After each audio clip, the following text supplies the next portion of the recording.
सबसे पहले हम अपने सवाल रखते हैं शहजाद चौधरी साहब आपके सामने। अफ़सोसनाक वाक़या, इंतहाई अफ़सोसनाक दुःख वाली ख़बर गुज़िश्ता शब मौसूल हुई। सहाफ़ी अरशद शरीफ का कीनिया में कत्ल। वाक़या हादसाती है सर? देखिए, ये तय करना कि हादसाती है या नहीं है, ये तो ख़ैर अभी कुछ वक़्त लगेगा उसके अंदर। लेकिन ये है कि अफ़सोसनाक ख़बर थी, अंदोनाक ख़बर थी। मेरा तो 14-15 साल का मीडिया के साथ एक बहुत करीबी रिश्ता है, बहुत सारे दोस्त बन चुके और अरशद शरीफ उन चंद लोगों में से थे जो कि बहुत बेबाक सहाफ़ी थे और अपनी बात में कमिटमेंट और अपनी यकीन रखते थे अपनी चीज़ के अंदर, अपने अपने सोच के अंदर। मेरा ख़्याल है कि इस तरह के एक शख्स के साथ और इस छोटी उम्र में, इस जवानी की उम्र में मैं तो कहूँगा, एक यंग एज के अंदर इस तरह किसी का चले जाना और इस घर से चले जाना एक बहुत अफ़सोसनाक ख़बर है। चंद चीज़ें हमें सामने रखनी पड़ेंगी।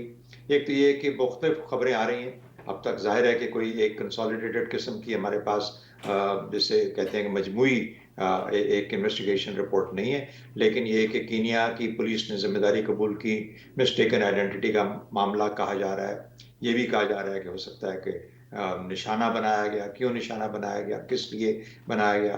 कीनिया की अपनी क्या तारीख़ है? कीनिया की तारीख़ भी कोई बहुत अच्छी नहीं है इन मामलात के अंदर। क्या वहाँ पाकिस्तानी मौजूद हैं? मेरे ख़्याल में बेशुमार पाकिस्तानी हैं। किस किस्म के हैं उसका भी हमें अंदाज़ा है कि किस किस्म के लोग वहाँ पे जाके सेटल हुए हैं। तो इतना कुछ है वहाँ पर जो ठीक नहीं है कीनिया के अंदर भी, बावजूद इसके कि कीनिया एक रिलेटिवली बेहतर अफ्रीकन कंट्रीज़ में से शुमार किया जाता है। लेकिन इन तमाम चीज़ों के बावजूद लॉ एंड ऑर्डर वहाँ पर एक क्वेश्चनेबल लेवल का है।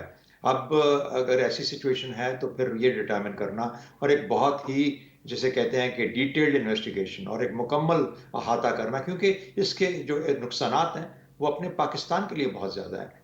मीडिया के लिए तो चले हैं ही हैं, पाकिस्तानी मीडिया, पाकिस्तान की सियासत के लिए, पाकिस्तान की अपने मुकम्मल रियासती जो सफ़र है हमारा, जिसके अंदर कौम भी आ जाती है, रियासत भी है, हमारे इदारे सब के सब शामिल हो जाते हैं, हुकूमत शामिल है। इन तमाम चीज़ों को, पार्लियामेंट को देखते हैं, तो इन तमाम चीज़ों का इज्तिमाई सफ़र जो है, उससे बहुत बुरे तरीके से अब बहुत सारे पॉसिबिलिटीज़ हैं। जब वो बाहर के मुल्क में इस तरीके से कोई चीज़ होती है, तो क्या किसी ने गंद खेला? किसी और तीसरे फ़रीक ने गंद खेला? किस तरह का गंद खेला? कौन से फ़रीक थे कौन? हम उस हालत पे क्यों पहुँचे जहाँ पर कि मुल्क 2 हिस्सों में बँट चुका है? क्या वजह है कि उँगलियाँ उठती हैं एक-दूसरे के ऊपर? क्या वजह है कि कुछ, मतलब इसमें तो बेशुमार पॉसिबिलिटीज़ हो जाती हैं जब आप इस किस्म की मामलात को देखते हैं। तो वही बात है कि वो जिस तरीके से कहा था कि मैं किसके हाथ पे अपना लहू तलाश करूँ, कि सारे शहर ने पहन रखे हैं दस्ताने।